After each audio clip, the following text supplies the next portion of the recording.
Vanishing artist, Amber's final masterpiece. In the digital age, we leave traces of ourselves everywhere. Our lives, documented in pixels and data, create a trail that seems impossible to erase. But what if someone did vanish, leaving behind nothing but a 58-second phone call and a string of baffling clues? This is the story of Amber Reynolds, a 26-year-old digital artist whose disappearance would shake a coastal town to its core and leave investigators grasping at digital shadows. On September 15, 2024, in the picturesque town of Bayview, population 18,000, Amber Reynolds left her studio at Bayview Digital Arts at 8:45 p.m. Security footage shows her smiling, waving goodbye to the night guard. It would be the last confirmed sighting of Amber. Jack Turner, the night security guard, recalls. She was in high spirits that evening. Mentioned something about a breakthrough on a big project. I remember thinking how passionate she was about her work. Never imagined that it'd be the last time I'd see her. 17 minutes after leaving her studio, at precisely 9:02 p.m., Amber made a call to her best friend, Olivia. This 58-second call would become the centerpiece of a haunting mystery. Olivia's voice trembles as she recounts the call. Amber sounded excited at first. We were planning a gallery opening to showcase her latest work. She started to tell me about a big breakthrough, but then I heard her gasp. There was a scuffling noise like the phone had dropped. I kept calling out to her, but there was just silence. That silence would stretch from seconds into days, weeks, and months. Amber Reynolds had vanished, leaving behind a life full of promise and a community full of questions. To understand the impact of Amber's disappearance, we need to understand who Amber was. Born in Chicago and raised in Bayview, Amber was more than just a local artist made good. She was a digital pioneer in a town known for its traditional art scene. Susan, the owner of Boardwalk Brews, Amber's favorite cafe, shares. Amber was a breath of fresh air. Every morning, she'd come in for her caramel macchiato with an extra shot. She'd set up her tablet by the window, creating these incredible digital landscapes. Her art was a bridge between our town's past and future. The whole place buzzed with creativity when she was here.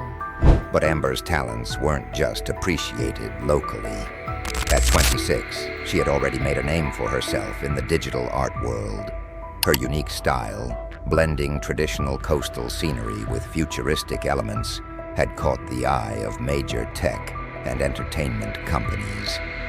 As the investigation into Amber's disappearance began, Detective Mike Harrison quickly realized this was no ordinary missing persons case. Initial missing persons cases are often resolved quickly, Harrison explains. People return home, or there's a simple explanation, but with Amber, everything felt off from the start. The first puzzle piece was Amber's electric car, found 12 hours after her disappearance. It was parked at a scenic overlook on Coastal Highway 1, just 7 miles north of town. The battery was dead, but the driver's door was open. Amber's backpack was still inside, along with her tablet, that crucial link in the mystery. Forensics combed the vehicle, but found no signs of struggle, no blood, no fingerprints other than Amber's. It was as if she had simply stepped out of her car and into the misty coastline. As days turned into weeks, the investigation took a startling turn.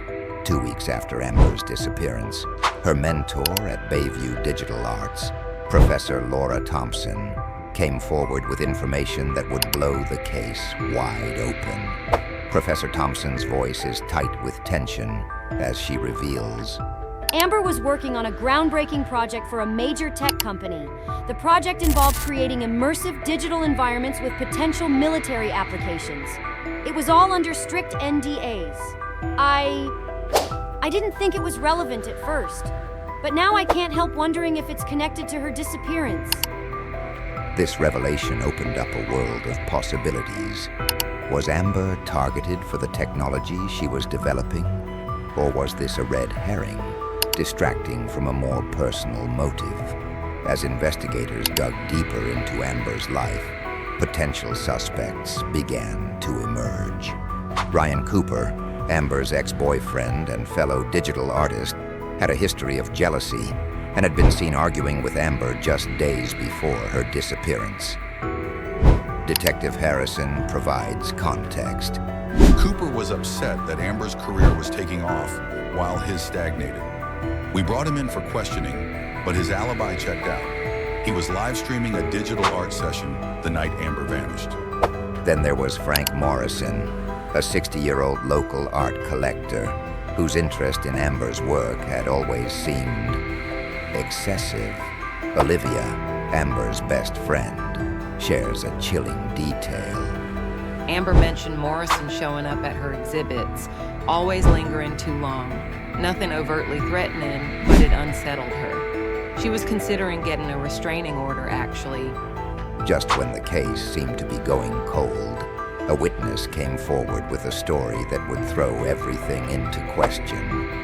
Tina Rodriguez, a night shift worker at the 24-hour Lighthouse Diner, claimed she'd seen Amber the night she disappeared, but not where anyone expected.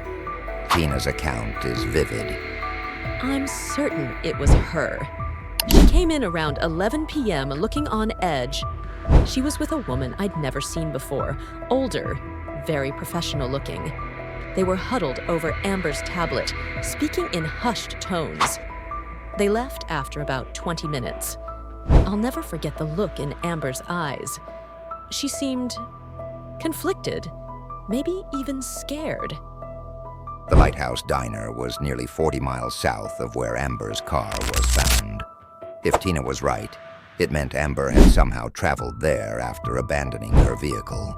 But when detectives checked the diner's surveillance footage, they were met with another dead end.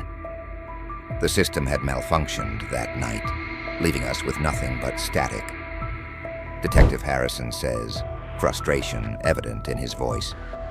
It felt too convenient. Had someone tampered with the footage to cover their tracks? Or was this just another cruel coincidence in a case full of dead ends? As months dragged on, Amber's family was left in unbearable limbo. Her father, Dr. Robert Reynolds, a renowned marine biologist, found himself torn between his scientific rationality and his parental anguish. Dr. Reynolds' voice wavers as he speaks. Every day I analyze data, looking for patterns in nature, but this defies all logic. Where is my daughter? Is she in danger? Did I miss some crucial sign? The uncertainty, it's corrosive to the soul. The case of Amber Reynolds became the talk of art forums and tech blogs across the internet. Theories ranged from the plausible to the fantastical. Some believed she'd developed an AI too powerful to be released and had gone into hiding. Others were convinced she'd been recruited for a secret government project, and a few even suggested she'd found a way to upload her consciousness into her final digital artwork. But for Amber's family and the people of Bayview, these theories brought no comfort, only an endless gnawing uncertainty.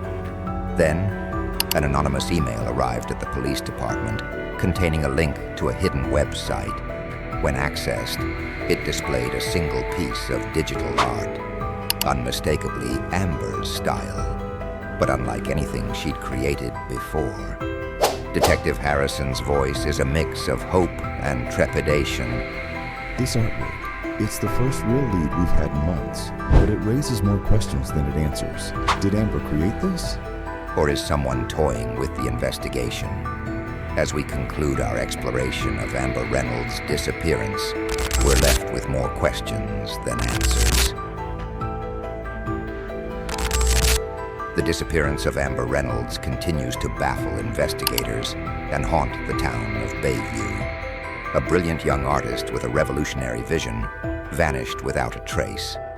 An electric car abandoned at a coastal overlook. A mysterious sighting at a distant diner. Each piece of the puzzle seems to contradict the others. But perhaps the most chilling piece of this puzzle remains those 58 seconds. What happened in that brief moment that turned a celebratory call into the prelude to a disappearance? Did Amber's final project lead her into danger? Please contact the Bayview Police Department or your local FBI office. Until next time, stay vigilant, stay curious,